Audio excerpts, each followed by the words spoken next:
nouvelle et seconde génération du Peugeot 2008 s'allonge de 14 cm à 4,30 m et dépasse désormais les autres SUV de sa catégorie.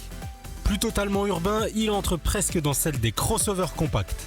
Quoi qu'il en soit, son style est particulièrement inspiré avec une personnalité plus agressive et des crocs lumineux détachés des optiques très réussis. Le SUV au lion repose sur la plateforme CMP de la toute récente Peugeot 208-2. Une base prévue pour accueillir à la fois des motorisations thermiques et une motorisation électrique.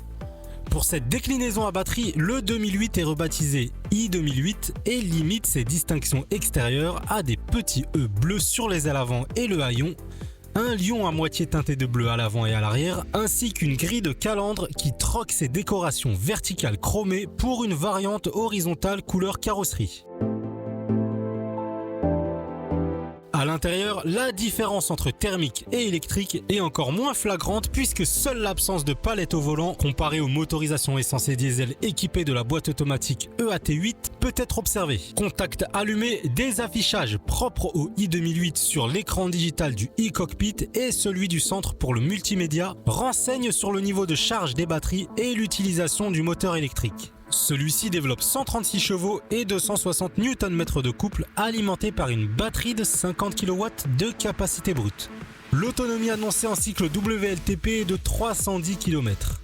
On s'élance en silence et on prend immédiatement la mesure du châssis au train avant incisif tout en constatant une légère prise de roulis mais qui ne perturbe pas le comportement et le confort préservé en ville comme sur route. Résultat, en roulant sans se soucier de l'autonomie, en 50 km parcourus sur route départementale sinueuse, le niveau de batterie a déjà chuté de 130 km, soit 80 km restants pour une consommation relevée de 30,8 kWh au 100 km.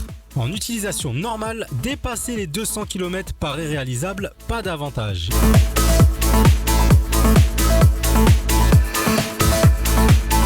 Il faudra en revanche faire beaucoup plus d'efforts pour se rapprocher des 300 km, notamment en passant par le mode éco, anémique dès que la route commence à prendre un peu de relief, accusant le poids de 1548 kg à vide du i2008. C'est plus de 300 kg de plus que les versions thermiques qui tournent autour des 1200 kg environ. Au final, le Peugeot i2008, très stylé, confortable et dynamique, nous aura juste laissé sur notre faim concernant l'autonomie, pour le moins l'écart entre celle annoncée et celle constatée. Néanmoins, le i2008 que nous avons pris en main n'était qu'une version de pré-série. Espérons alors que ceci explique cela. Le Peugeot i2008 sera vendu en avril prochain à partir de 37 100 €, auquel il faut cependant soustraire les 6 000 € de bonus écologique.